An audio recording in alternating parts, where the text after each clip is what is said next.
Project 3.3.4, CHUMP, RAM, MUX, address, accumulator, and control. So this is my entire CHUMP board with all the chips that are on it.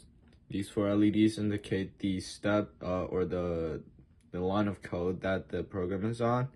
And these 4 LEDs are supposedly the outputs, but I can't really show it right now because the program EEPROM is broken. So how the CHUMP works is following this diagram, and basically from the PC, from this ether clock, it sends the clock signal to the PC, which counts and sends it into the address of the program EEPROM, which determines which is basically the line of code that Feinberg wrote for the machine code. And the first 4 bits is the opcode, which is the address to control EEPROM, which sends control codes all over to many chips.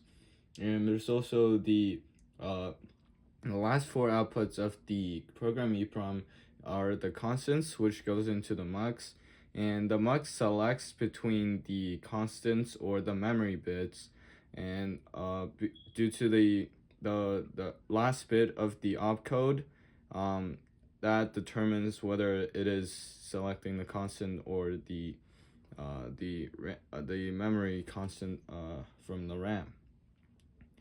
And then after the MUX selects that, it goes into the B input of the ALU, which the ALU also takes the output of the accumulator as the A input, and it operates on some function, which is determined by which function is determined by the control EEPROM over here.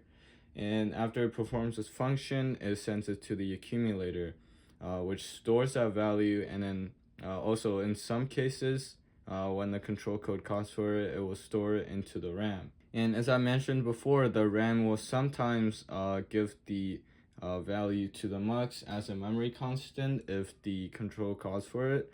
And it also is just a storage unit that has 64 bits. And the address of the RAM is determined by the address register, which is also from an output in the MUX. And the address will determine which address of the RAM goes. But for Feinberg's and my custom code, we're really only using 1 address. And also the output of the MUX also goes to the PC, like these 4 bits. And for the control code, the first 2 digits of the opcode will get NANDed, and then NANDed again with the A equals B input on the ALU.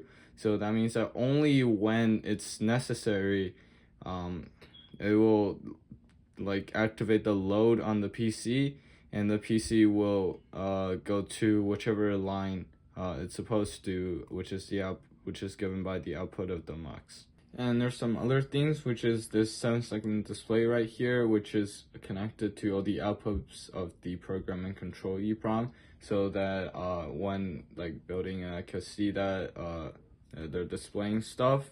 And it worked until the program EEPROM broke, so that's that. And then also the outputs of the RAM are inverted open collectors, which means that they need to have a pull-up resistor like these ones, and they also need to be inverted before going into the MUX or just being an output.